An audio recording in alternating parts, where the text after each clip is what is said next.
ბატონიკა დღეს შეიკრიბებით ოპოზიციის წარმომადგენლები და სავარაუდოდ გაგვაცნობ გეგმას როგორი იქნება ოპოზიციის სწორედ აი ჩაგდებული კენჭისყრის შემდეგ თქვენ როგორც ნაციონალური მოძრაობის წარმომადგენელს ამ პარტიას რა იდეა აქვს რას ეთქვით თქვენ ოპოზიციას რომ რა უნდა იყოს თქვენი გეგმა თქვენ რა შესთავაზებთ ცოტა ხანში დაიწყება უკვე კონსულტაცია რამდენიმე ალბათ წუთში და დასრულდება არაუგვიანს 1 საათისა და საბოლოო გადაწყვეტილებას გავაცნობთ საზოგადოებას. რა თქმა უნდა, აქ იქნება სხვადასხვა ხედვა, რომელიც იქნება ორიენტირებული ბიძინა ივანიშვილის დამარცხებაზე, უზურპატორი ბიძინა ივანიშვილის დამარცხებაზე, ხო, მაგრამ ეს ხედვები უნდა შევაჯეროთ.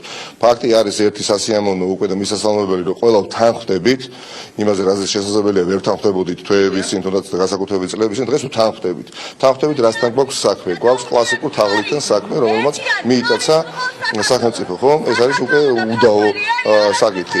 ამიტომ მე პირადად მაგ ჩემი ხედვა გაუზიარებ კოლეგებს, შევჯერდებით და ვფიქრობ, რომ მივახცევთ კონსენსუსს, რომელიც შედეგადაც მიღებული გადაწყვეტილება მოემსახურება საუკეთესო, ასე ვთქვათ, გამოსავლის მოძებნას ამ უმძიმეს მდგომარეობაში. მაგრამ უმძიმეს მდგომარეობა ეხლა არის ბიძინა ივანიშვილისთვის პირველ რიგში. ბიძინა ივანიშვილი რა თქმა უნდა ეხლა იმ უტიფარი განცხადების შემდეგ ცდილობს რომ 2020 წელს უკვე არსებული საარჩევნო სისტემით ჩაატაროს არჩევნები, რაც სამწუხაროდ შეუძლებელია, რომ პროპორციული წესით ჩატარდეს არჩევნები, უახლოეს, ასე ვთქვათ, 1 წელიწადში ივანიშვილის პირობებში, ხო? ამიტომ ჩვენ უნდა ნახოთ ჩვენი, ასე ვთქვათ, დღის წესრიგი და დავიყოლიოთ და აუცილებლად დავიყოლიოთ. თუ რაში მდგომარეობს ეს მოთხოვნები, ამას მოგვიანებით გავაცნობთ, რა თქმა უნდა, საზოგადოებამ. მინდა გკითხოთ ასევე, რამდენიმე წუთის წინ გავრცელდა სწორედ ბიძინა ივანიშვილის განცხადება,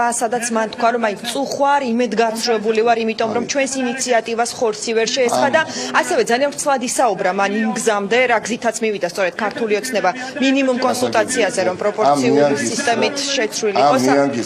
და ასევე ბატონიკა, იქ იყო ირიბი მინიშნებები, რომ შესაძლოა ოპოზიციის დამსახურებაც იყოს, რომ დღეს კენჭისყრა ამ ნიანგის ცრემლების არავის არ შეერა.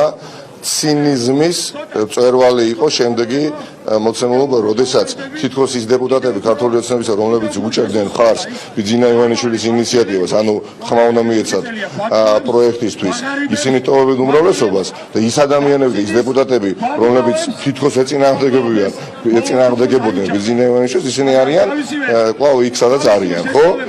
რა გამოდის? მარტო აქედანაც ჩანს, რომ რეალური მოკავშირეები დღეს ბიძინა ივანიშვილს ყავდა იმ ბანაკში, რომელიც ეწინააღმდეგებოდა საკონსტიტუციო კანონ პროექტს, ხომ ასეა.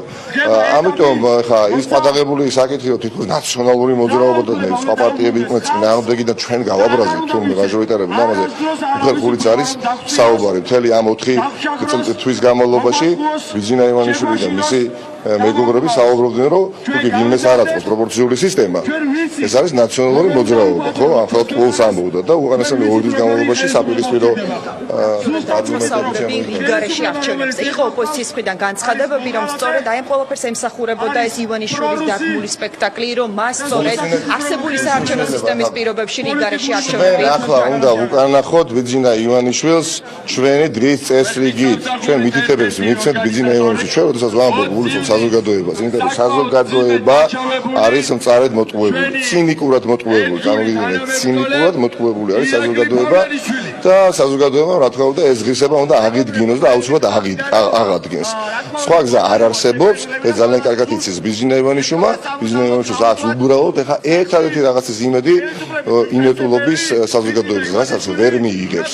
პირიქით, ეს იქნება ხარისხმოვანი რეაქცია მოქცეული კონსტიტუციის ფარგლებში და ყველა დემოკრატიული მეთოდი იქნება გამოყენებული, რომ ჩვენ ვიხემძღვანელოთ საზოგადოებრივი ინტერესებიდან გამომდინარე და ბიძინა ივანიშვილის მიერ ჩანიშნულ არჩევნებს კი არ მივყვეთ, არამედ საზოგადოების წიაღიდან წამოსული მოთხოვნები უნდა იყოს დაკმაყოფილებული და ეს მოთხოვნები იქნება არაერთი და არა 2. და ამის შესახებ, როდესაც დამთავრდება შეხვედრა, კონკრეტულად უფრო გაიგისაუბრებთ.